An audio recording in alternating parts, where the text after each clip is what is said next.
धीमे मिट्टी बोले माटी बोले, हौले हौले धीमे धीमे मिट्टी बोले माटी बोले।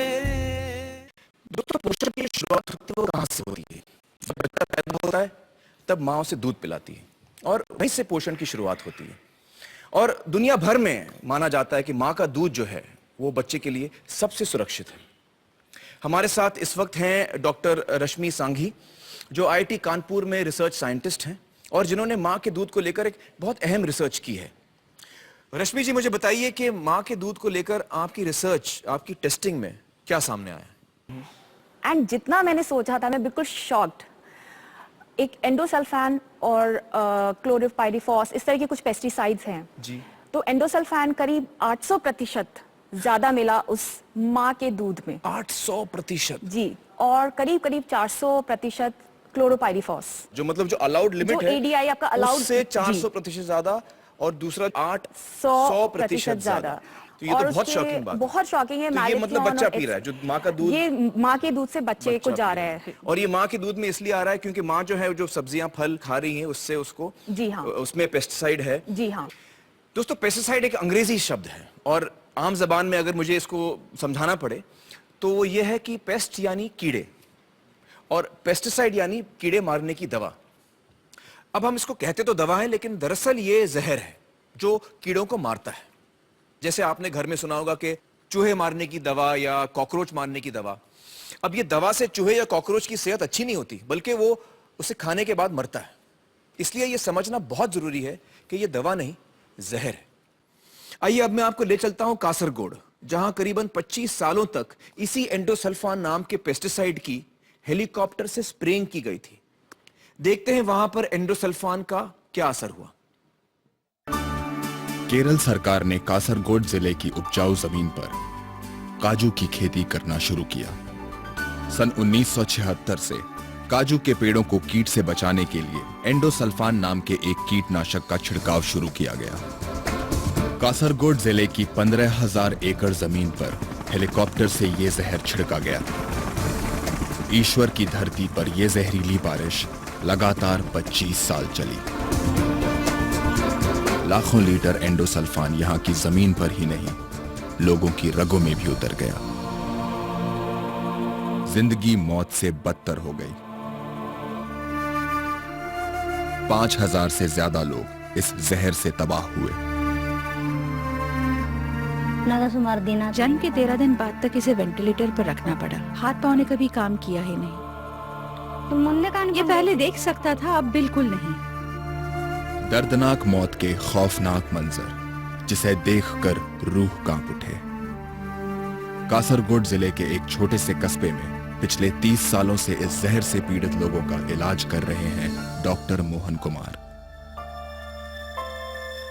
विनाश के उस भयानक मंजर को इन्होंने अपनी आंखों से देखा है।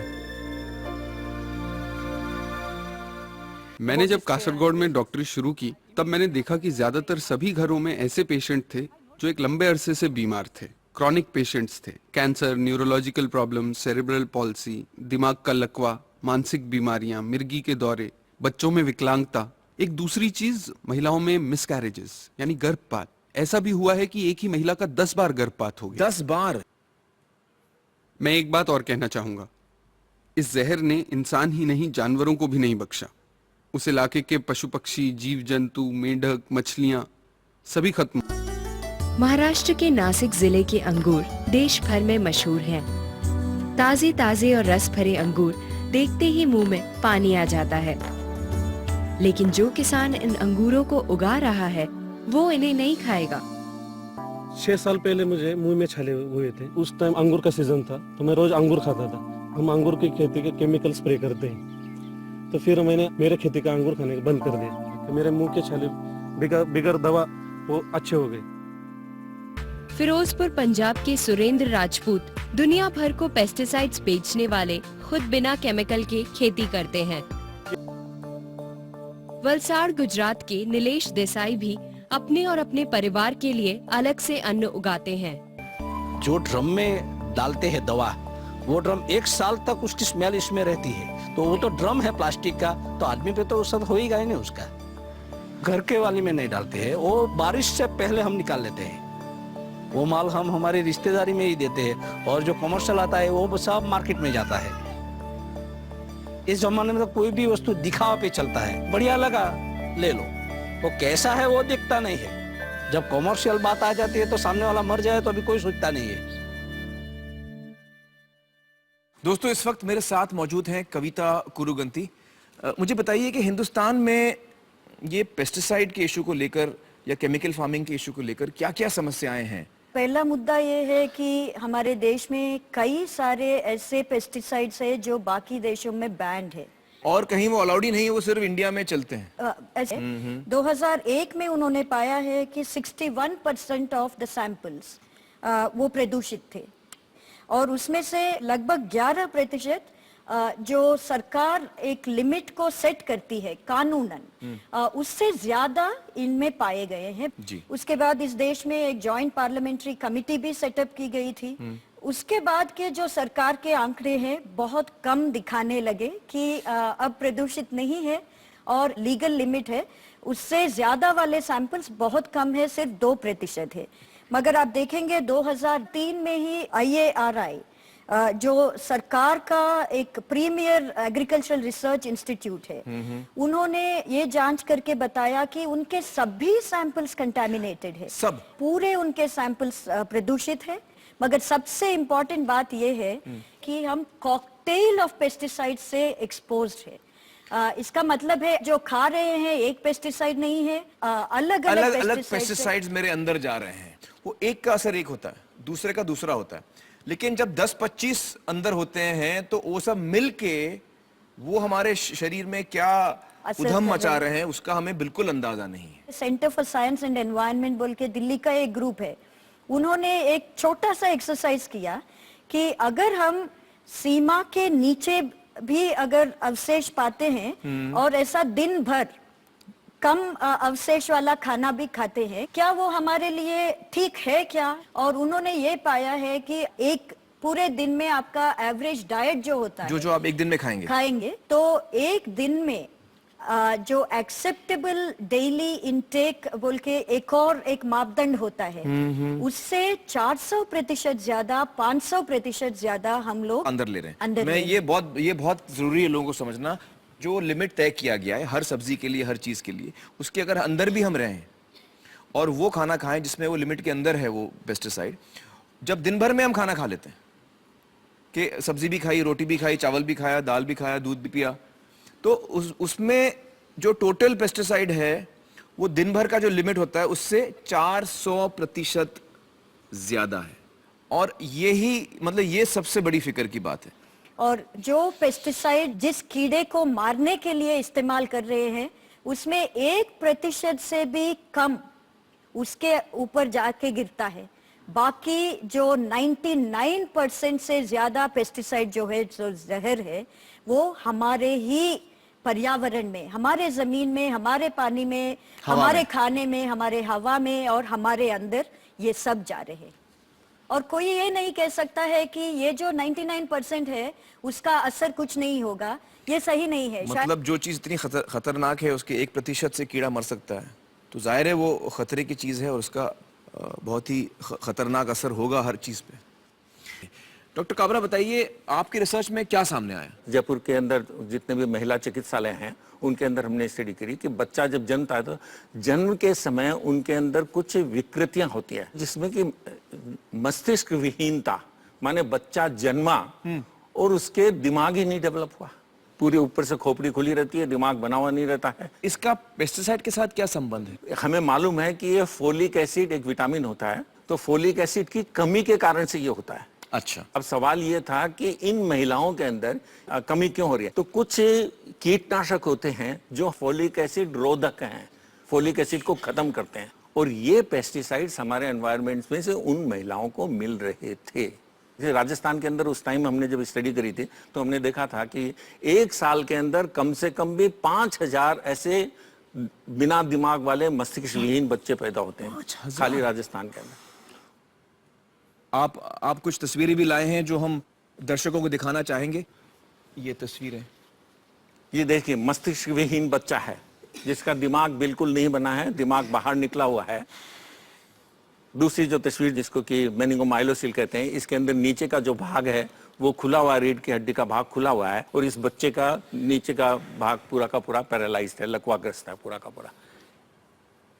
तो ये दुनिया से अगर हम इसकी तुलना करें, बाकी जगहों से तुलना करें, तो ये आंकड़े क्या दिखाते हैं हमें? हमारे यहाँ दर विश्व में सबसे ज्यादा है, विश्व में सबसे ज्यादा हमारे है। दूसरा जो हमने पंजाब के अंदर एक जगह की स्टडी करी तो हमने देखा कि वहां की जो जनजात विकृतियां हैं उनके अंदर ये जननांगों की जो विकृतियां हैं वो बहुत ज्यादा है। जनजात विकृतियां जिसके अंदर के लिंग पूरा नहीं बनता है, उसका जो पेशाब का रास्ता है वो गलत है, उसके अलावा उसके अंदर देखा कि मल का द्वार ही नहीं खुला है। तो इसका क्या प्रूफ क्या है कि ये पेस्टिसाइड के साथ जुड़ी बातें? वहां वो पेस्टिसाइड्स यूज हो रहे थे जिनका हमें मालूम है, जिनको हम कहते हैं टेराटोजेनिक। टेराटोजेनिक माने ये जो हैं जो गर्भ के अंदर ये विकृति कर सकते हैं, जिनके हमारे पास में एक्सपेरिमेंटल प्रूफ है।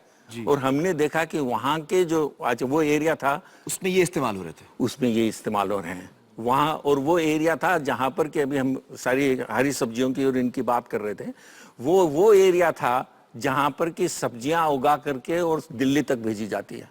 और ये देखिए कि जब हमें मालूम है कि ये पेस्टिसाइड्स जो हैं ये टेराटोजेनिक है, ये विकृति कारक हैं, हम उनको काम में ले रहे हैं और हम उनको प्रचुर मात्रा में काम में ले रहे हैं। 1965 तक 70 तक यहाँ पे कुदरती खेती होती थी, तब यहाँ किसी भी तरह की कोई बीमारी नहीं थी। जब ग्रीन रिवॉल्यूशन आया, केमिकल और स्प्रे आए, केमिकल के बड़े बड़े 20-20, 40-40 लीटर के ड्रम आते थे।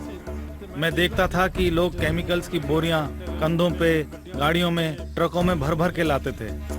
मुझे तो देखकर हैरानी होती थी, इतना सारा जहर स्प्रे के द्वारा छिड़का जाता था।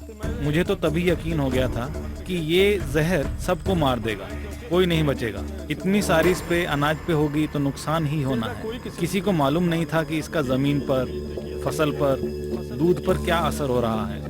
इतने सारे जानवर किस वजह से मर रहे हैं। इस जहर ने पर्यावरण को खराब किया, साथ में खेती भी खराब की, लोगों की सेहत भी खराब हो गई।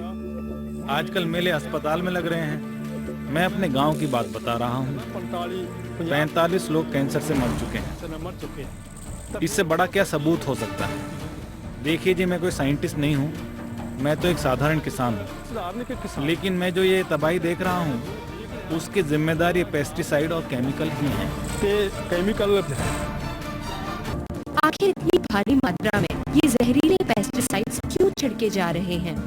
इसका जवाब दिया खुद एग्रीकल्चरल प्रोडक्ट्स के विक्रेता सुरेंद्र माहेश्वरी जी ने। पॉइजन है जी, पॉइजन, बहुत तगड़ा पॉइजन है। मोनोक्रोटोफास है ये। अभी यूनिवर्सिटी ने लिखा है सब्जियों के ऊपर ना यूज करो, हमने विजिटिंग कार्ड के ऊपर लिखा हुआ है यूज मत करो, इससे कैंसर होता है। लेकिन फिर भी अवेयरनेस की कमी कह लो, कुछ भी कह लो, सभी लोग डाल रहे हैं। जैसे 40 ग्राम पड़नी चाहिए, कंपनी वाले पहले तो गलती करते हैं, 60-70 ग्राम कर देते हैं, हम उसको 100 ग्राम कर देते हैं। फिर वो कहता है यार 100 ग्राम क्या करेगी, वो उसको 150 ग्राम कर देता है। फिर उसका जो सर्वेंट उसको 200 ग्राम कर देता है। यानी 40 ग्राम वाली 200 ग्राम पड़ रही है, तो इतनी ओवरडोज पड़ती है। कंपनियों ने हमारी ऐसे दौड़ लगा रखी है, सुरेंद्र जी आपके 80 लीटर हो गए, आप 20 लीटर और बेच दो तो आपको माइक्रोवेव मिलने वाला है। आप 1000 लीटर कर दो, 200 लीटर और कर दो तो आपको रशिया का टूर मिलने वाला है। ये अपने पैर पे आपको लाड़ी मारने वाली बात है। गेहूं तो हमारे बच्चे भी वही खा रहे हैं ना, वो जिस पे हमने वो स्प्रे करवाया। पूरी फूड चेन में पेस्टिसाइड घुस चुके हैं। सुबह जहर छिड़का जाता है, शाम को सब्जी आपके बर्तन में होती है बनने के लिए। पंजाब के हजारों गांव में यही हाल है। लोगों की सेहत लगातार गिर रही है। पहले तो कोई गरले वरले आदमी को सुनते थे कैंसर है, अभी तो हर एक दुनिया से कैंसर के मरीज है जी। हालात इतने खराब हैं कि राजस्थान के बीकानेर जिले के एक चैरिटेबल कैंसर अस्पताल जाने के लिए पंजाब से एक ट्रेन चलती है। भटिंडा से बीकानेर जाने वाली इस ट्रेन को कैंसर ट्रेन कहा जाता है। ये कैंसर ट्रेन कितने बजे आएगी? 9-10 तक आएगी।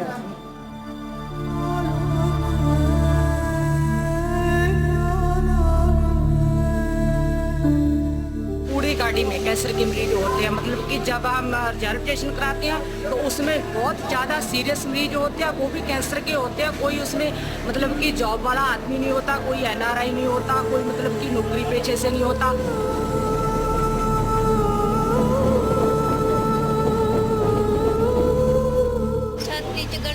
मेरी छाती में गांठें हो गई, फिर पूरे शरीर में गांठें ही गांठें हो गई। ससुराल वालों ने मुझे मेरी माँ के पास छोड़ दिया। मेरी माँ बहुत तकलीफ से मेरा इलाज करा रही हैं।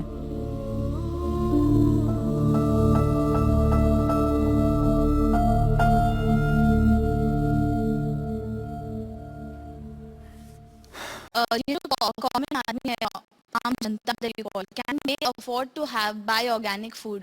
कि मिडिल क्लास बहुत सारे ब्रांडेड प्रोडक्ट्स पे बिल्कुल नहीं पूछते हैं कि ये 3000 क्यों है, ये 5000 क्यों है। विदाउट ब्लिंकिंग हम खर्च करते हैं, मगर जब आपके लिए और आपके किसान के लिए जो भलाई वाली बात है, जो ऑर्गेनिक प्रोडक्ट्स पे आपको 10 रुपया ज्यादा देना पड़ता है, 20 रुपया, इसमें इतना हिचकिचाहट क्यों होना चाहिए?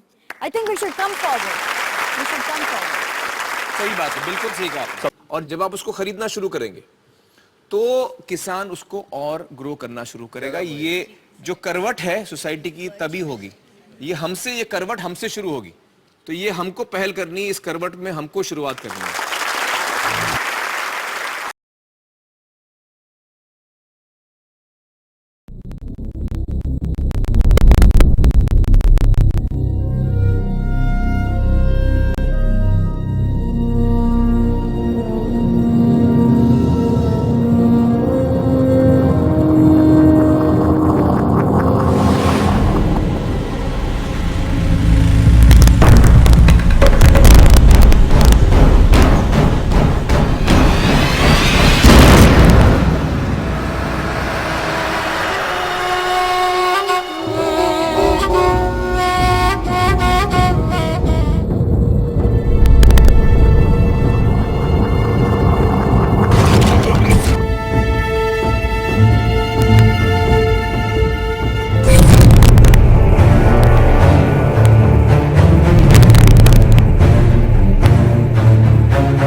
तबाही और हादसों के इतने मंजर देखने के बावजूद हम एक ऐसे हादसे की तरफ लगातार बढ़ते जा रहे हैं जिसके सामने अब तक के सभी हादसे बौने पड़ जाएंगे, क्योंकि धरती पर रहने वाला कोई भी प्राणी इस नए हादसे के घातक असर से खुद को नहीं बचा पाएगा।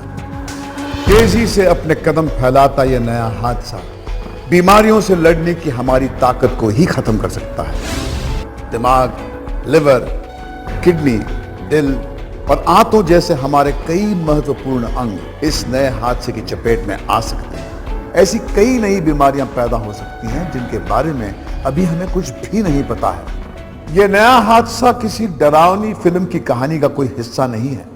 यह तो एक ऐसा सच है जो पिछले कोई 20 सालों से दुनिया के कई देशों में लोगों की सेहत और पर्यावरण के लिए एक बड़ा खतरा बनकर उभर रहा है।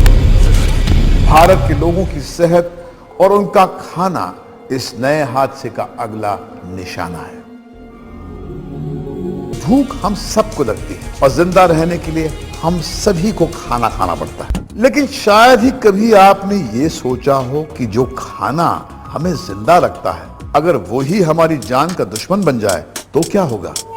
आप मुझ पर बेवजह डर फैलाने का इल्जाम भले ही लगा लें, लेकिन सच तो यह है कि एक लंबे अरसे से जेनेटिकली मॉडिफाइड यानी GM फूड के नाम पर कुछ मल्टीनेशनल कंपनियां हमारी थाली में जहर परोसने का एक गहरा षड्यंत्र रच रही है। हमारे खाने को अपनी बेतहाशा आमदनी का जरिया बनाकर वो अपनी तिजोरियां भरना चाहती हैं। समय रहते अगर हमने कुछ ठोस कदम नहीं उठाए तो उनकी ये चाल हमारे खाने को हमारी जान का सबसे बड़ा दुश्मन बना सकती है। अनेकता में एकता की पहचान वाले हमारे देश में बहुत से ऐसे लोग हैं जो खाने को भगवान का स्वरूप समझते हैं, लेकिन बहुत ही कम लोग ये जानते हैं कि इन दिनों जीएम फूड के नाम पर दाल, चावल और सब्जियों जैसे हमारी रोजमर्रा के खाने की चीजों में जानवरों और कीड़े मकोड़ों के जीन डालकर उन्हें हमारी सेहत का दुश्मन बनाया जा रहा है। प्रकृति ने हमें एक ऐसा मौका दिया है कि जब भी हमने गेहूं की फसल को इम्प्रूव करना होता है तो हम गेहूं की प्लांट को गेहूं से क्रॉस करते हैं, धान की फसल को हम धान के ही फसल उसे वैरायटी से क्रॉस करेंगे, मक्की की फसल को मक्की से क्रॉस करेंगे। तो ये प्रकृति का एक नियम था। अब हमारे साइंटिस्टों ने उस नियम को तोड़ दिया है। अब आप एक स्पीसीज के अंदर नहीं, आप इंटर स्पीसीज यानी किसी भी स्पीसीज का जीन उठा के दूसरी स्पीसीज के जीन के अंदर, डीएनए के अंदर आप डाल सकते हैं, उसके दूसरी स्पीसीज के जीन के साथ खिलवाड़ कर सकते हैं। लोग समझते हैं हम शाकाहारी, जाके सब्जी खरीदते हैं, टोमेटो खरीदते हैं और टोमेटो में मच्छी का जीन्स उसमें चला गया या बैंगन में बिच्छू का जीन्स उसमें लगा देते हैं, तो ये आदमी के साथ एक तरह का धोखाधड़ी हो गया। इसको सख्त विरोध करना चाहिए। जीएम फूड हमारी सेहत के लिए कितना घातक हो सकता है, इसका सबसे पहली बार पता 1989 में चला, जब अमेरिका में एल ट्रिप्टोफैन नाम के हेल्थ टॉनिक ने कोई 100 लोगों की जानें ले ली और कोई 5 से 10 हजार लोगों को जिंदगी भर के लिए अपाहिज बना दिया। जीएम टेक्नोलॉजी से बने इस टॉनिक को बनाने वाली जापानी कंपनी शोवा डेंको पर अमेरिका के एक अदालत ने $2 बिलियन यानी 10,000 करोड़ रुपए का जुर्माना तक ठोक डाला। Individuals started going to doctors with all sorts of very डॉक्टरों के पास मरीजों की संख्या बढ़ने लगी थी। सच तो यह है कि डॉक्टरों ने इतने सारे मरीजों को इतनी ज्यादा तकलीफ में पहले कभी नहीं देखा था। उनके बाल गिर रहे थे, याददाश्त कमजोर होने लगी थी और मांसपेशियां ढीली पड़ने लगी थी। कई मरीज ऐसे थे जिनके हाथ पैर तक जकड़ गए थे, उनकी खाल बहुत ही सख्त हो गई थी। कोई 5 से 10 हजार लोग इस बीमारी की चपेट में आ गए, कुछ तो जिंदगी भर के लिए अपाहिज हो गए, जबकि कोई 100 लोगों की मौत हो गई। चूहों पर जीएम फूड के परीक्षणों के दौरान कई चूहे तो कुछ दिनों के भीतर मर गए, जबकि कई दूसरे चूहों के अंगों में जो बदलाव देखे गए वो वास्तव में दिल दहला देने वाले थे। चूहों पे जितने भी ट्रायल हुए आज तक, चाहे वो मोनसेंटो के अपने ही ट्रायल थे, उसमें भी पाया गया कि चूहों की हालत जो है बहुत खराब हुई है। उसके बाद उसमें उनका लिकोमिया भी हुआ है, उनको ब्लड का भी उनमें प्रॉब्लम आया है, किडनी छोटी हुई है, लिवर छोटा हुआ है और जो बॉडी ऑर्गन्स है उनको इम्पैक्ट हुआ है। और तो और उसमें देखा गया कि अब इनफर्टिलिटी भी, एक ऑस्ट्रेलियन स्टडी अभी आई है लेटेस्ट, उसने कहा है कि चूहों में इनफर्टिलिटी भी उसमें पैदा होती है। इसका मतलब साफ है कि जब हम उसका उपयोग करेंगे तो हमारे अंदर भी या ह्यूमन बीइंग्स के अंदर भी वो बीमारियां जो है वो लाजमी है, वो आएंगी। ब्रिटेन में जीएम सोए के बाजार में आते ही लोगों के बीच सोए एलर्जी में बेतहाशा बढ़ोतरी देखी गई और देश में जीएम फूड पर पाबंदी लगा दी गई। जर्मनी में जीएम कॉर्न के गायों पर परीक्षण के दौरान 12 गायों की मौत हो गई। बीटी कॉर्न से निकले पॉलन के हवा में घुलने से फिलीपींस के एक गांव में सभी लोग खुजली से परेशान उठे और उनका सांस लेना भी मुश्किल हो गया। जेनेटिक इंजीनियरिंग धरती पर अब तक की सबसे खतरनाक टेक्नोलॉजी है और इसका हमारे खाने में इस्तेमाल करना सिवाय पागलपन के और कुछ नहीं है। 2001 से लेकर 2003 तक भारत में 65 मिलियन टन यानी 650 लाख टन का गेहूं और चावल का भंडार था।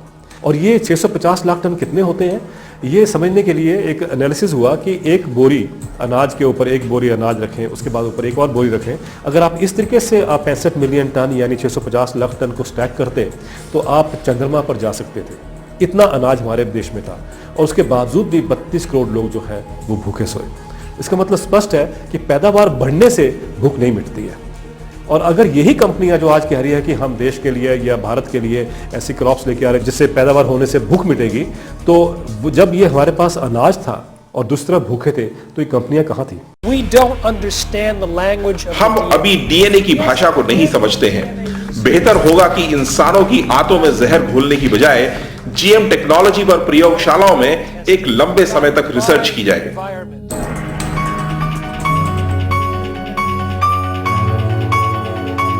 अंधाधुन मुनाफा कमाने की होड़ में मॉन्सांटो, सिंजेंटा, बायर, ड्यूपॉन्ट जैसी बायोटेक कंपनियों ने जीएम फसलों के जरिए न सिर्फ लोगों की सेहत के साथ खिलवाड़ करना शुरू कर दिया है, बल्कि हमारे वातावरण में जहर भी घोलना शुरू कर दिया। अमेरिका में जीएम कॉर्न के स्टार्लिंग ब्रांड के बाजार में आते ही लोगों में एलर्जी की शिकायतों में बेतहाशा बढ़ोतरी हुई और एक बार फिर यह बात साबित हो गई कि जीएम फूड्स हमारी सेहत के लिए ठीक नहीं है। I felt my chest. मेरा दम घुटने लगा था और एक बार तो लगा कि मैं मर ही जाऊं।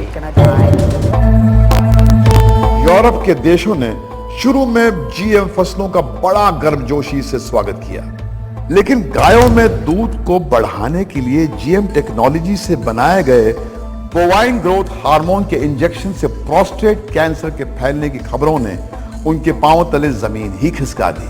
उनके यहाँ पर मैड काउ डिजीज आई। मैड काउ के डिजीज के बाद फुट एंड माउथ डिजीज का प्रकोप हुआ और उसमें हजारों की संख्या में जानवरों को स्लॉटर किया गया, उनको जलाया गया, उनको मारा गया, बुचर किया गया। उससे जब लोगों में दहशत एक पैदा हुई तो लोगों को ये डर लगा कि अगर इससे जानवरों को नुकसान हो सकता है ये मैड काउ डिजीज वजह से, तो बोवाइन ग्रोथ हार्मोन खाने से, जिससे कि ये उसमें माना जा रहा था कि प्रोस्टेट कैंसर भी लोगों को हो सकता है, स्पेशली महिलाओं को, उसके खिलाफ एक रेजिस्टेंस बिल्ड हुआ।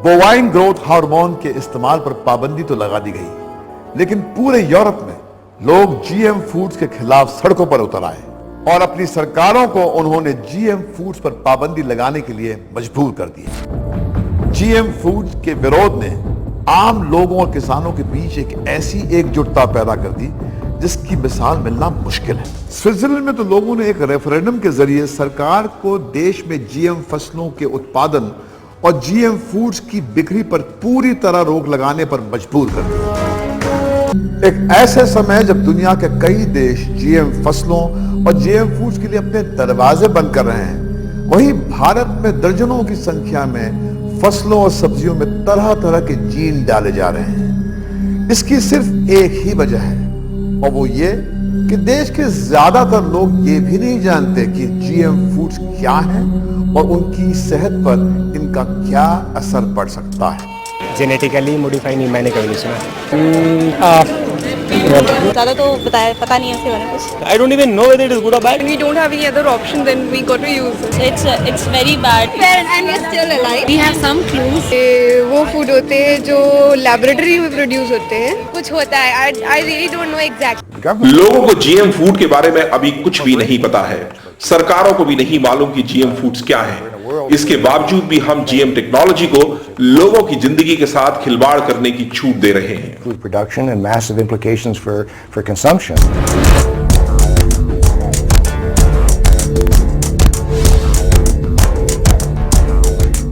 जेनेटिक इंजीनियरिंग में हम एक स्पीसीज से डीएनए लेकर के दूसरी स्पीसीज में डाल देते हैं। अब सुअर का जीन चावल में डाल दिया, मछली का जीन निकाल के आपने टमाटर के अंदर डाल दिया, महिला का दूध का जीन जो है निकाल के आपने चावल के अंदर डाल दिया। जिस तरीके से आज किसी जीन को निकाल के कहीं आप डाल देते हैं, लोगों में जागरूकता की कमी और सरकारी तंत्र में फैले भ्रष्टाचार का फायदा उठाकर बायोटेक कंपनियां हमारे देश में काफी गहराई तक अपनी जड़ें जमा चुकी हैं। ये कंपनियां इस समय भारत में 50 से भी ज्यादा जीएम फसलों और सब्जियों पर परीक्षण कर रही हैं, जिनमें बैगन, भिंडी, आलू, बंद गोभी, फूल गोभी, अदरक, मक्का, टमाटर, सरसों और चावल शामिल हैं।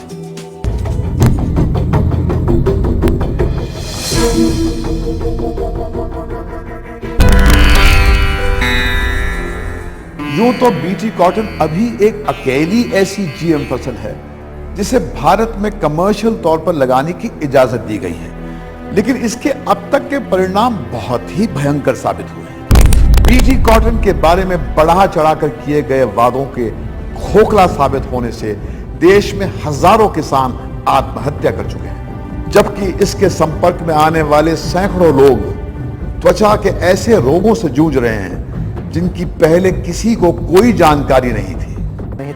आंध्र प्रदेश, हरियाणा और पंजाब के कई गांवों में बीटी कॉटन में मौजूद जहर की वजह से 2000 से भी ज्यादा भेड़ बकरियों के साथ कई बड़े जानवरों की मौत हो गई है। हालात तो यहां तक बिगड़े कि आंध्र प्रदेश में सरकार ने जगह जगह बोर्ड लगाकर लोगों को चेतावनी दी कि बीटी कॉटन के खेत उनके जानवरों के लिए जानलेवा साबित हो सकते हैं। अगर आप ये सोचते हैं कि बीटी कॉटन का जहर सिर्फ किसानों और उनके जानवरों तक ही सीमित रहेगा तो यह आपकी बहुत ही बड़ी भूल होगी, क्योंकि बीटी कॉटन में जो जीन और जो टॉक्सिन है वही बीटी बैगन में भी है। BT brinjal could be a catastrophe. BT बैगन खाना बहुत ही खतरनाक साबित हो सकता है।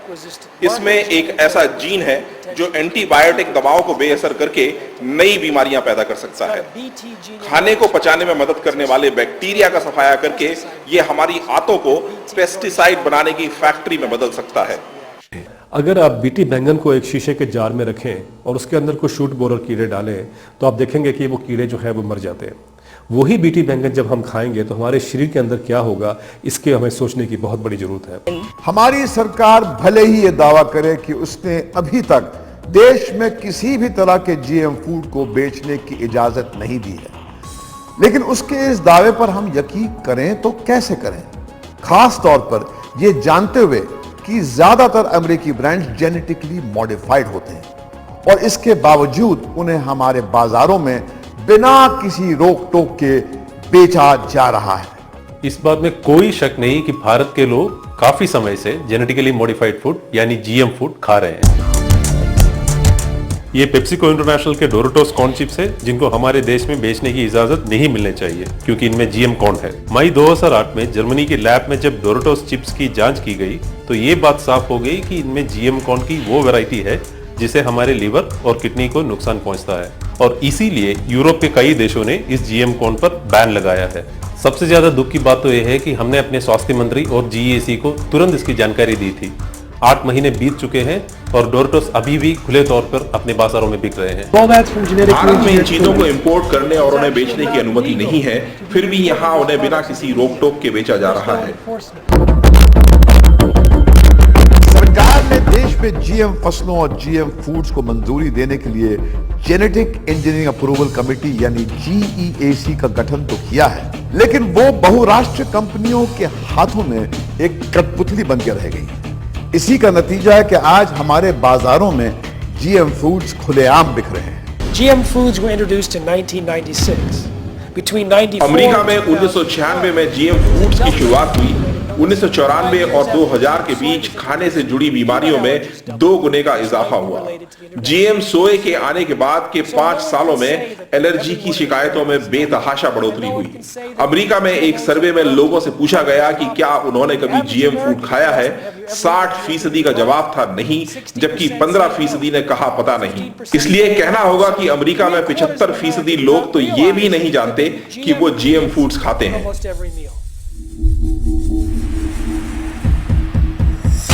खाद्य संकट के बहाने जीनांतरित बीजों को बढ़ावा। स्विट्जरलैंड ने जीएम फसलों पर सन 2013 तक रोक लगाई। फ्रेंच पार्लियामेंट का जीएम फसलों को मंजूरी देने से इनकार। इटली, ग्रीस, ऑस्ट्रिया और पोलैंड ने जीएम फसलों पर रोक लगाई। वैज्ञानिकों ने जीएम फूड्स के खिलाफ चेतावनी दी। बच्चों के लिए घातक साबित हो सकते हैं जीएम फूड्स। प्रिंस चार्ल्स की चेतावनी, तबाही मचा सकती है जीएम फसलें। भारत बीटी बैगन की प्रयोगशाला नहीं है।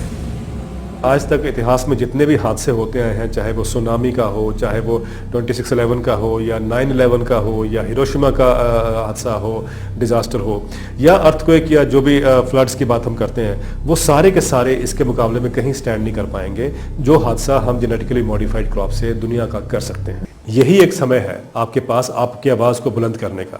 अगर आप अपनी आवाज को जोर से नहीं उठाओगे तो ये मान के चलिए कि आने वाला बीटी ब्रिंजल आपके टेबल के ऊपर तो आ ही गया है, आपकी थाली में परोसा गया है। और अगर आप उसके खिलाफ अब एकजुट होकर नहीं खड़े होंगे तो किसी को दोष मत दीजिए। अपने आप को पढ़ा लिखा समझने वाले हम लोग कैसे अपने खाने को उन कंपनियों के जिम्मे छोड़ सकते हैं जो हमारी थाली में जहर परोसकर अपनी तिजोरियां भरना चाहती हैं। हमारे जिस्म मल्टीनेशनल कंपनियों के गुलाम नहीं है, इसलिए इन कंपनियों की हिमायत करने वाली अपनी सरकार पर हमें दबाव डालना होगा कि वो देश में तब तक किसी भी तरह के जीएम फूड को बाजार में नहीं आने देंगी जब तक कि ये साबित नहीं हो जाता कि इनसे हमें और हमारे पर्यावरण को कोई खतरा नहीं है।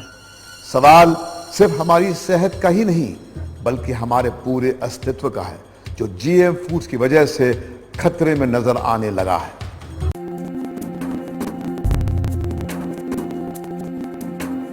हौले हौले धीमे धीमे मिट्टी बोले माटी बोले, हौले हौले धीमे धीमे मिट्टी बोले माटी बोले।